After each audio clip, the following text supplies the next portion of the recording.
ഒരാളവന്റെ നാവുണ്ടല്ലോ സൂക്ഷിച്ചു കഴിഞ്ഞാൽ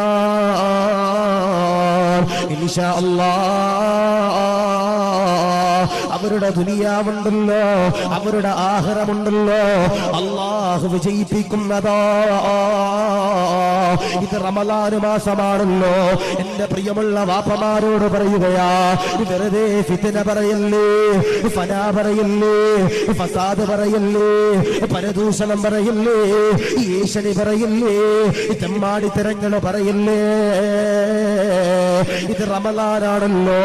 നാവ് കൊണ്ട് ദിക്റുകൾ ചൊല്ലിക്കോ, നാവ് കൊണ്ട് ഖുർആൻ ചൊല്ലിക്കോ, നാവ് കൊണ്ട് നന്മകൾ പറഞ്ഞോ, നാവ് കൊണ്ട് ഇബാദത്തുകൾ ചെയ്തോ. ഇൻഷാ അല്ലാഹ് ദുനിയാവുണ്ടല്ലോ, ആഖിറമുണ്ടല്ലോ, അല്ലാഹു പടച്ച തമ്പുരാൻ വിജയിപ്പിക്കുന്നതാ.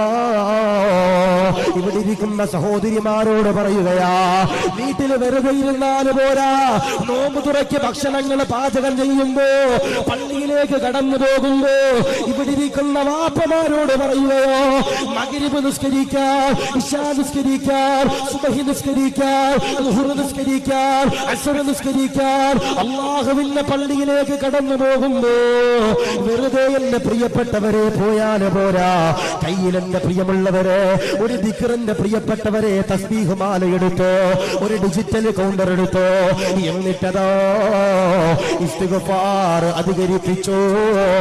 ഇത് പാപമോചനത്തിന്റെ പത്താണല്ലോ, പാപങ്ങൾ പൊറുക്കണ്ട മാസമാണല്ലോ, പാപങ്ങൾ പൊറുക്കണ്ട പത്താണല്ലോ. അല്ലാഹുവിന്റെ പള്ളിയിലേക്ക് കടന്നു പോകുമ്പോ ദിക്റുകൾ ചൊല്ലിക്കോ, ഇസ്തിഗ്ഫാർ ചൊല്ലിക്കോ. എന്റെ പ്രിയമുള്ള ഉമ്മമാരോട് പറയുകയാ, വഅദിന്റെ സദസ്സിലേക്ക് കടന്നു വരുമ്പോ, വഅദ് കഴിഞ്ഞ് തിരിച്ചു പോകുമ്പോ, വീട്ടിൽ നോമ്പ് തുറയുണ്ടാക്കുമ്പോ, വീട്ടിൽ പാചകങ്ങൾ ചെയ്യുമ്പോ, വീട്ടിൽ വസ്ത്രങ്ങൾ അലക്കുമ്പോ, വീട്ടിൽ പാത്രങ്ങൾ കഴുകുമ്പോ, ഇൻഷാ അല്ലാഹ് ഈ നാവുകളുടെ ദിക്റുകളുണ്ടല്ലോ അധികരിപ്പിച്ചോ.